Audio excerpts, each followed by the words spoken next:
ശ്രീതു ഔട്ടായതിന്റെ പിന്നിൽ നടന്ന യഥാർത്ഥ സംഭവം, ഷൂട്ടിംഗ് സെറ്റിൽ എന്താണ് നടന്നതെന്നുള്ള ഫുൾ ഡീറ്റെയിൽസ് കിട്ടിയിരിക്കുകയാണ്. ശ്രീതു എങ്ങനെയാണ് ഔട്ടായത്, എന്ത് ടാസ്ക് ആണ്, എപ്പോഴാണ് ഔട്ടായത്, മുഴുവൻ ഡീറ്റെയിൽസ് അപ്ഡേറ്റ് തരാനാണ് വന്നിരിക്കുന്നത്. Welcome back to Ansif moonlight media. I am Ansif. Video ആദ്യമായിട്ട് കാണുന്നവർ ചാനൽ സബ്സ്ക്രൈബ് ചെയ്യണം, ലൈക്ക് ചെയ്യണം, ഷെയർ ചെയ്യണം. നിങ്ങളുടെ അഭിപ്രായങ്ങൾ മസ്റ്റായിട്ട് താഴെ കമന്റ് ചെയ്യണം. ഇതുപോലത്തെ അപ്ഡേറ്റ്സിനായിട്ട് ഇപ്പോൾ തന്നെ നമ്മുടെ പേജ് മറക്കാതെ ഫോളോയും ചെയ്യണം. അപ്പോൾ ശ്രീതു ഔട്ടായത് ഇന്നലെ ഏതാണ്ട് സന്ധ്യയ്ക്ക് ശേഷമാണെന്നാണ് അറിയാൻ പറ്റിയത്. അത് നമുക്ക് നോക്കാം. ശ്രീതു ഔട്ടാകുന്ന സമയത്ത് എങ്ങനെയാണ് ഔട്ടായത്, എന്ത് ടാസ്ക് ആണ് കൊടുത്തത് എന്നുള്ള കാര്യമാണ് ഞാൻ പറയാൻ പോകുന്നത്. ആദ്യം ഗാർഡൻ ഏരിയയിൽ വെച്ചിട്ടാണെന്ന് തോന്നുന്നത്, ഞാൻ കൺഫേംഡ് പറയുന്നില്ല. ഒരു സ്റ്റാൻഡ് ഉണ്ട്. ഒരു സ്റ്റാൻഡിൽ ഓരോരുത്തരുടെയും ഫോട്ടോസ് റൗണ്ട് ഷേപ്പിൽ വെച്ചിട്ടുണ്ടാവും. ഓരോരുത്തരുടെയും ഫോട്ടോസ് റൗണ്ട് ഷേപ്പിൽ വെച്ചിട്ടുണ്ടാവും. എവിക്ഷനിലുള്ളതെന്ന് വെച്ച് കഴിഞ്ഞാൽ നമ്മുടെ 6 കണ്ടസ്റ്റൻസിൻ്റെ ഫോട്ടോ ഇങ്ങനെ റൗണ്ട് ഷേപ്പിൽ വെച്ചിട്ടുണ്ടാവും പെഡസ്റ്റൽസിൽ.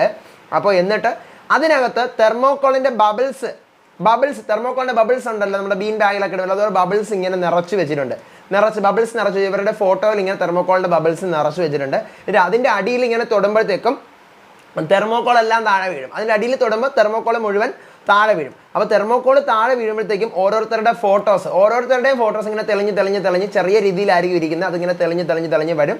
തെർമോക്കോൾ മൊത്തം വീഴുമ്പോഴത്തേക്കും മുഴുവൻ അവരുടെ ഫോട്ടോയും തെളിഞ്ഞ് വരും.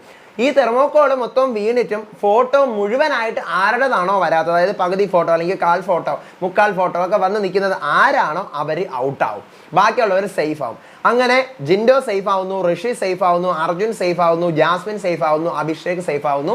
ശ്രീതുവിൻ്റെ ഫോട്ടോ മാത്രം ഫുള്ളും കാണാൻ പറ്റുന്നില്ല. അങ്ങനെ ശ്രീതു എവിക്റ്റ് ആവുകയാണ്. ഇതാണ് ശ്രീതുവിൻ്റെ എവിക്ഷൻ പ്രോസസ്സ്. ടോപ്പ് 6 എവിക്ഷൻ ഇങ്ങനെയാണ്. അപ്പോൾ നമുക്ക് ടോപ്പ് 5 കിട്ടിയിരിക്കുകയാണ്. ആരൊക്കെയാണ്? ജിൻഡോ, ജാസ്മിൻ, അർജുൻ, അഭിഷേക്, ഋഷി. എവിടെ നിന്നൊക്കെയോ നമ്മൾ വലിച്ചു വാരി കൂട്ടിയ ഒരു ടോപ്പ് 5 ആണ്. അല്ലാതെ ഭയങ്കര ഡിസർവിങ് എന്നൊന്നും പറയാനുള്ള ഒരു ടോപ്പ് 5 ഒന്നും എനിക്ക് തോന്നിയിട്ടില്ല.